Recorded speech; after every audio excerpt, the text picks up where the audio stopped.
Well, absolutely, Liesl, edging closer, of course, to the announcement of those results for the class, the Matric class of 2023. But at 4 o'clock, well, that announcement is at 6 o'clock this evening. It will be live here on the SABC News channel. And at about 4 o'clock, we're also expecting a technical briefing from the Director General in the Department of Basic Education, Mr. Mathanzima Mweli. I'll speak to him just very shortly.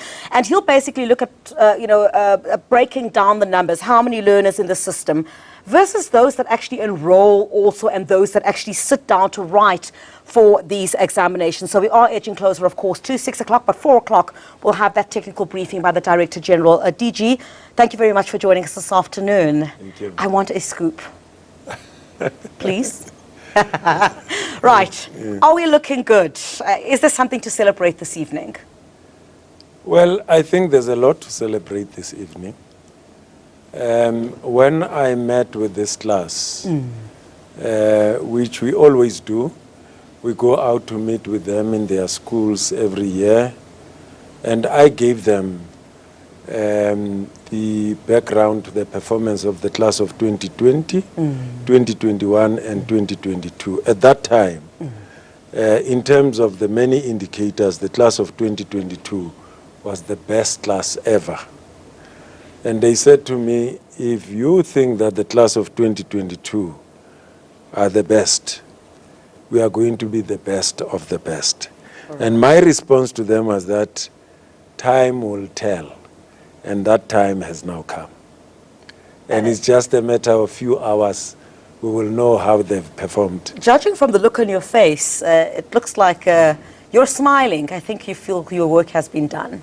I've seen everyone working extremely hard. Yeah. They've actually moved my heart. When you go to the villages, they were camping in schools during weekends, during school holidays. Teachers had no family life. They just focused on cushioning these learners. Because our view was that this is the weakest class ever. When COVID struck, they were in grade 9. Correct. And therefore, they experienced COVID then. They were among the last but one group to go back to school. And I mean, the next 2 years for them, even grade 10 and grade 10 was not that stable for them. Yeah. The grade that was fairly stable for them was grade 11 and grade 12. And we then said to them, well, you got disrupted in grade 9 and grade 10, but grade 11 is stable and grade 12 is quite clear. You just have to perform. Yeah. They said, we are going to make sure that we are the best ever. There's a worrying trend, though, Director General. This class that started school in 2012, there you go. In grade 1. Yeah, grade 1 in 2012. And at the time, I think there were over 1 million. Yes, 1.2. Indeed. Yes. We're looking at them now as they reach the end. They're about 717,000, if I'm not mistaken. Yes. Yeah. What happened there? Are these learners that have gotten lost in the schooling system? What happened? It sounds very worrying. Yeah. No, ideally they should be 1.2 million in grade 12. But you're right. There's a difference of about 200,000 Where plus. are they? Well, there are many reasons why at the end of grade 9, learners are not obliged to continue with schooling. They could go to TVET colleges. Under 1 million learners that you see in our TVET colleges, 55 campuses of our TVET colleges, come from our schools. Officials from the higher education and training has assured us that they don't take learners from grade 12 anymore because it's a waste of time.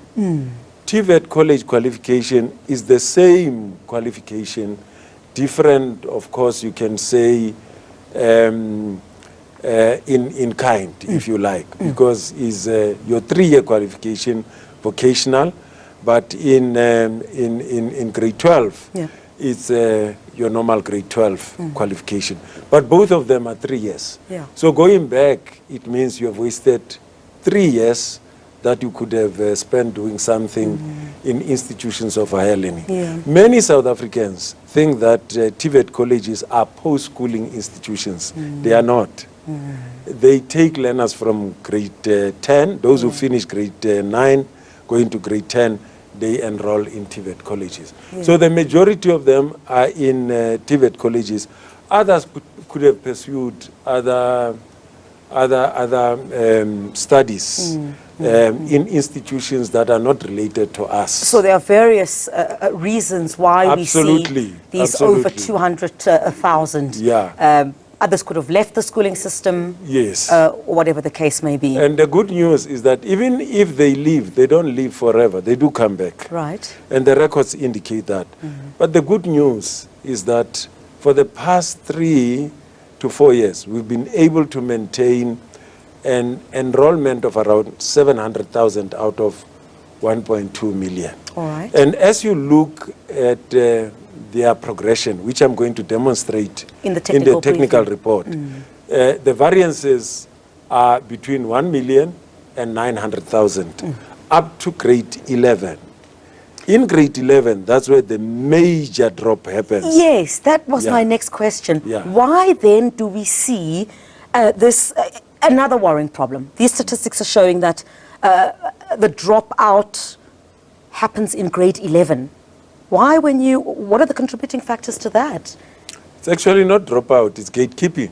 Gatekeeping? Gatekeeping. Educate me. Gatekeeping means, some people call it culling, the culling or culling of learners, like. Okay, Yeah. yes. Now, what school principals would do, some of them, because we put a lot of pressure on them, that you perform 80% and above, and if they realize that some of the learners are not going to give them the passes that they are looking for, they don't allow them to proceed to grade 12. You'll see that in the technical report. Some of the provinces dropped even by up to 16%. In fact, 16,000, not 16%, 16,000. They're not allowed because... It shouldn't happen. It shouldn't happen. Yes, I'm a bit concerned about what you are saying. Certainly that cannot be right. It can be right, but when you put pressure on people, it's in the nature of human beings that they would find. But what about a deserving chance? Correct. Is there no chance of improvement? Are we simply saying that with enough effort that's put, with what the Department of Basic Education has done with camps in trying to support these learners, that there couldn't be a possible improvement from a child, a learner in grade 11 having to progress to grade 12 and actually do well? In fact, that's why we came up with policies such as Policy for Progress Learners, where we are saying a learner must not be allowed to spend more than 4 years in a grade. Okay. Which includes even moving from grade 11 to grade 12. And we are going to present data on that. Right. To show you that even progress learners, although they don't do as well as learners who would have met the requirement, they do pass. And the improvements are showing from year to year. Yeah. And that's the message that we want to put across to everyone. Yeah. That there is no rubbish bin for a human being. True.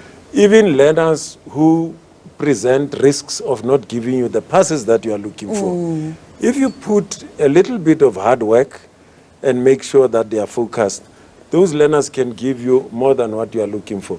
These progress learners give distinctions in mathematics and physical science, which wouldn't be expected. These are learners who would have not been allowed to progress, like these ones that I'm saying were culled or were kept from proceeding.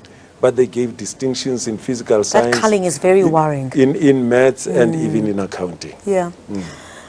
But then again, you also have, are there conversations that the Department of Basic Education is having with the higher education system? Because you may see an increase, for example, in bachelor's passes, but that's not going to guarantee you a space at tertiary level. For that child who wants to go and become a doctor or wants to become a lawyer, right? You've got to have conversations. Are you having those conversations? There are children sitting with great grades, simply unable to access tertiary institutions. You can't just leave them there, give them a foundation and say, well, see to finish. You must be having conversations. Are you having those conversations? That's a very important point. That's a very important point which we had even before coming here. We are one education and training system of the country. Has to be, yeah. We are just basic education sector and higher education sector, but we are one. Yeah. We meet regularly with my counterpart in DHET.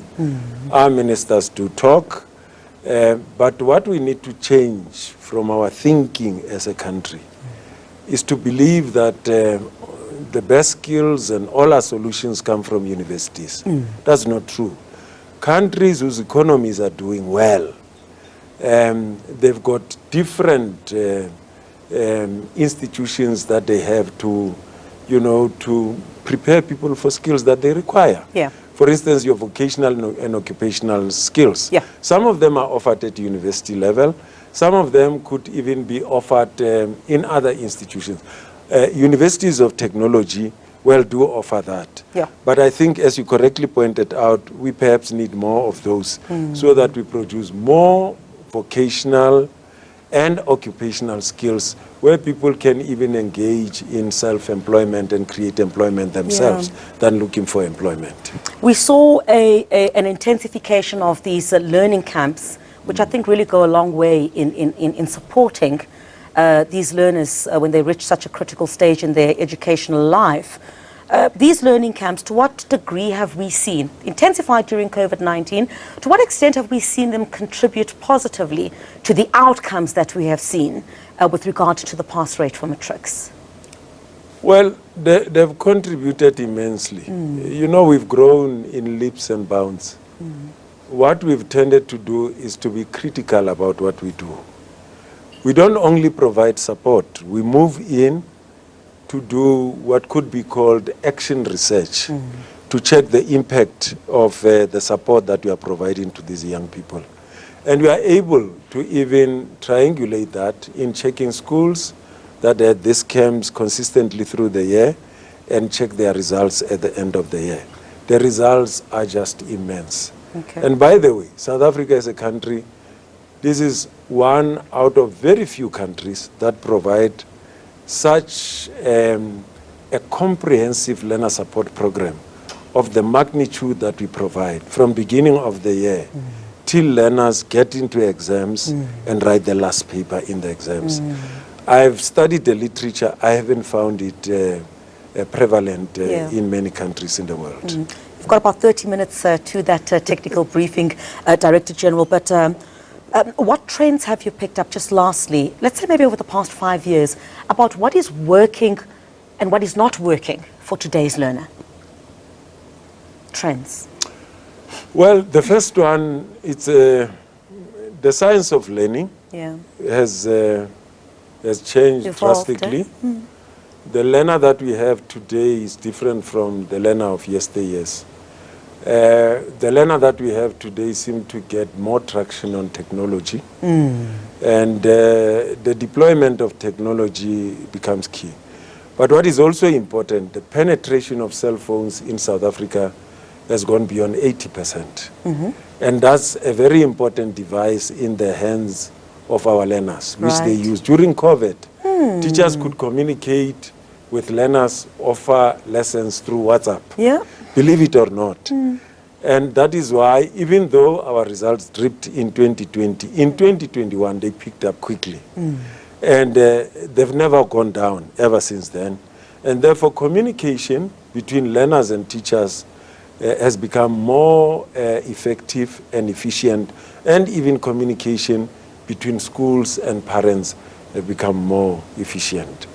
So the real disruptor has become technology in many ways, in terms of teaching and learning and communication between our schools and communities. There was some drama with the school nutrition program last year, KwaZulu-Natal, the Eastern Cape. Are we going to have any of that drama this year? Well, I mean, schools had been disrupted for quite some time. It was in KZN. Yeah, it was a couple of months, couple of weeks. We intervened. Yeah. And we intervened decisively. But that school time lost? Not really, but learners went Every day is critical teaching. Learners went to school hungry. You know, learners are so desperate about learning that they would even go to school when there's no food. And it shouldn't be. It shouldn't happen. Yes, it shouldn't happen. By the way, good news is that National Treasury, with all the budget cuts that we've had, they've protected the National School Nutrition Program. All right. And that has contributed immensely in even providing feeding to these learners who go for camps over and above just going to school. So we're likely not to experience that this year. It will not happen. We're recording this. I'll play this recording for you. It won't happen. Should there be any? All right, DG. Thank you very much indeed. The Director General at the Department of Basic Education, Mathanzima Mweli, joining us in just about 30 minutes. He'll be presenting a technical briefing, just giving that breakdown of quite a number of aspects, you know, the provinces, how many learners there are in the schooling system, how many actually get to sit and write those examinations. That will be live on the SABC News channel at 4 o'clock. You can stay tuned for that, but at 6 o'clock, we'll have the Minister of Basic Education, Angie Motshekga, who's going to be making known those results for the class, the Matric class of 2023. We'll go back to studio for now. We'll be live with you, I think, once again, 4 o'clock for the technical briefing to get a sense of where we are.